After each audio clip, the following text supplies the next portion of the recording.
way from Japan. Watch him smash this rock. Japanese Colville. Chinese. My name is Jeremy, seen here with my friend Colin. We like video games, and if you're wondering just how much we like them, at this particular moment we're preparing to visit the Electronic Entertainment Expo, known to most simply as E3. Our dream to visit E3 started years ago, when mainstream magazines such as PSM began massive coverage of the expo, portraying it as the Walt Disney World of video games. Do you feel that E3 is kind of like the mecca of gaming experiences? Yes, it really is. I mean, that's sort of a weird, irreverent thing to say, although I did write it in an article just last night.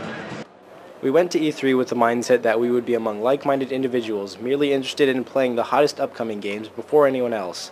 But upon witnessing the magnitude of the expo, and that a large and very legitimate business exists behind all the fun, we had to reevaluate our own position as gamers.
Beginning in 1995, the Electronic Entertainment Expo has grown along with the rise of 3D graphics in video games as a way for developers to show off their use of new technologies ushered in by the Sony PlayStation and Sega Saturn.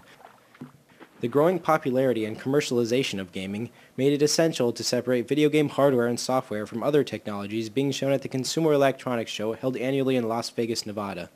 In 2003, the expo was attended by over 60,000 industry representatives, media, and a small number of gamers who attend solely to experience the new games before anyone else. Aside from an exposition, E3 provides a forum for conferences and workshops for industry professionals to discuss the future of the games industry and help developers improve and better market their games.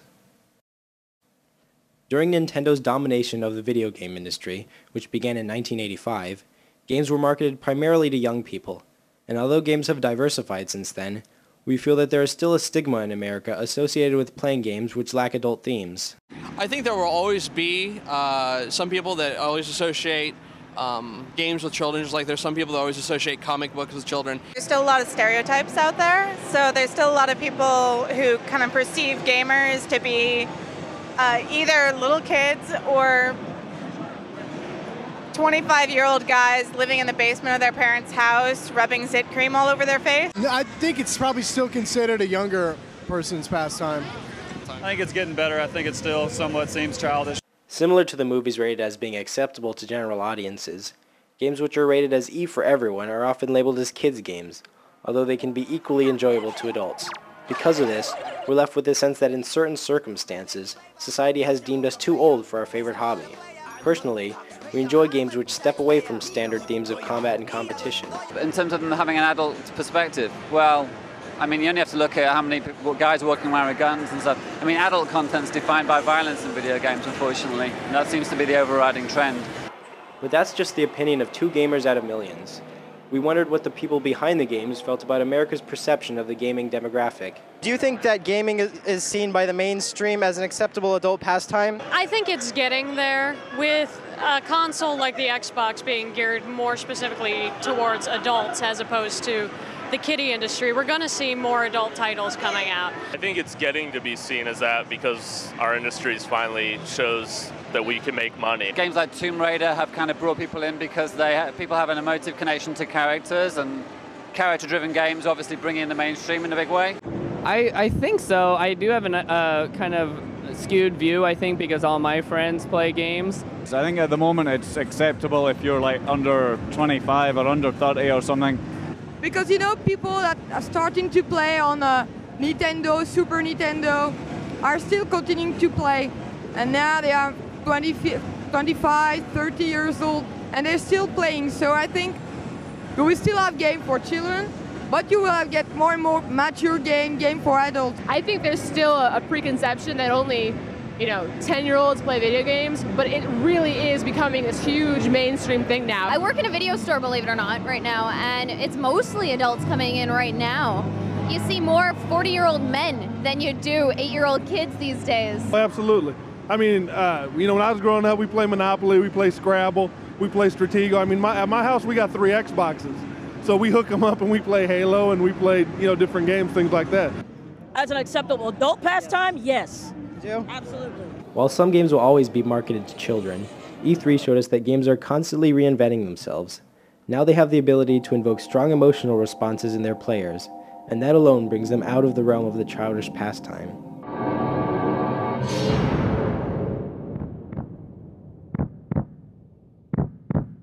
It's hard to deny that games are an incredibly fast-growing entertainment medium, but we received sometimes conflicting accounts of the growth of the industry from attendees. I just read an article today that said it was mostly adults playing. So I think 70% of the games now are played by adults. Something like 60% of America's population, young and old, all ages, play some form of video games.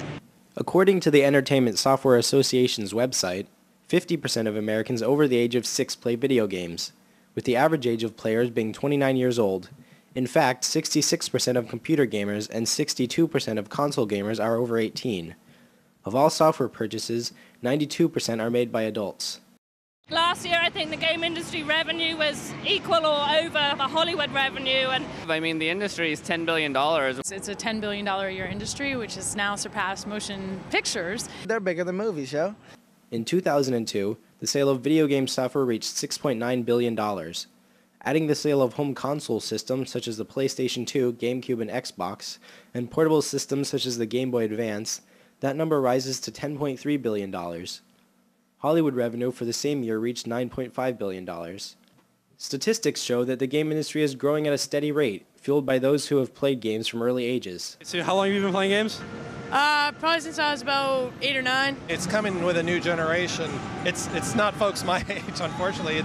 It's my kids, and it's the teens and the young, early 20s that are just bringing it along into their lifestyle. A lot of the people that are into gaming are coming up behind the baby boomers who are getting old, and we're the ones who are going, this is crazy, I don't know what to think of it. But, as we disappear into our old age, then the younger generation becomes mainstream America, and they're going to bring those games right along with them. To non-gamers, it might seem that there's just one reason to play video games. An adult would tell you that it's an escape from reality. Oh, escape. Escape. Escape. Escape. Escape. A lot of people that we ask say, oh, it's an escape from reality. It's When you're 3 years old, you don't have a sense of reality as such. I mean, I don't know what I would have been trying to escape from at 3. The reasons why people play games are as diverse as the players, and those at E3 gave us an interesting cross-section of these opinions. But games is just to have fun, for me. That's it. Fun, entertainment, excitement. It's because they are fun. It's because they are toys, and people are naturally drawn to toys. Well, it's an alternate universe. I think it's similar to watching movies, only you get to be in it. You get to play part of it. I think they can be very, very cool, like almost like meditation. Guys especially get to go and blow stuff up or be constructive or whatever, but they're not necessarily taking out that aggression in the real world. They get to kind of just get it out. It's the interactivity matched with good stories. Usually innovation, something done new and something done well. There's so much that you can do in them. You can manage to get someone's attention and hold it for hour after hour. And as someone that makes games, that's really cool. Richard Garriott, longtime developer of the Ultima series of PC games, brought us even closer to understanding why games are so engaging to players. Hey, most people might go, hey, it's fun to get in and shoot things and blow things up, or they might have some more what I'll call surface feature that they think attracts them. But I think what keeps people coming back year to year is the fact that it's moving and advancing so quickly that literally every time you come to this show, for example, you look around at each one of these booths and you're just amazed at the kinds of the vision that people have as to ways to exploit this technology. Many of the people who make up the game buying demographic are casual players, yet we're a part of a different class whose attraction often goes beyond the casual desire for entertainment. A testament to this is our presence at E3, where we fulfilled our desire to gain first-hand experience of the root of gaming culture. Likewise, in playing games, we're continually in search of an experience that transcends entertainment and becomes art. As technology improves, the artists no longer have to worry about what can and can't they do. They only have to worry about the limits of their own imagination.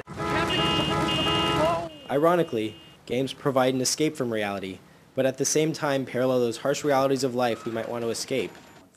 As art, video games are often meant to challenge the feelings and opinions of their players, allowing them to safely experience and understand these things.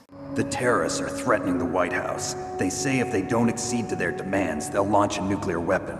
Sweet Jesus. Most of the best art that you see is stuff that challenges you as an individual, or at least there's all kinds of ways art can be compelling, but at least one of the ones I find most interesting is art that really challenges your sensibilities, challenges your mind in some way. But for most artists, in a non-interactive form, they focus all their attention on that one moment of you viewing that piece of art. And so in many ways, oftentimes that's more compelling because they've spent months thinking about a single image or a single moment to reach to you and communicate with you. The challenge for gaming is you have to do it and you have to make that contact and hold it over a much longer period of time, which is a real challenge, but it's also a real opportunity because you can do it with more than one picture.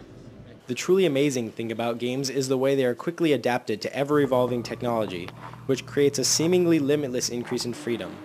The result is a never-ending platform for entertainment, expression, and personal growth, with walls and horizons that are continually falling away.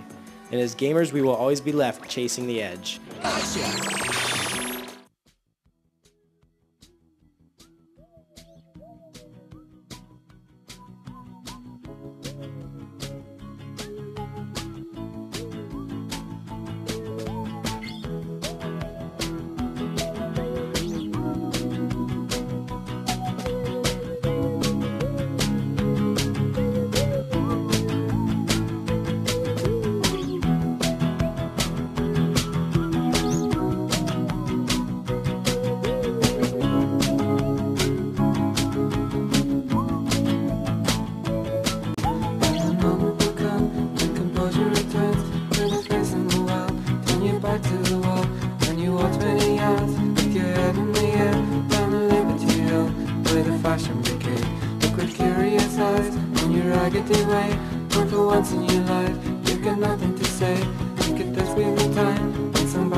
Please stay clear of the door. Say, okay, Bob, shut up!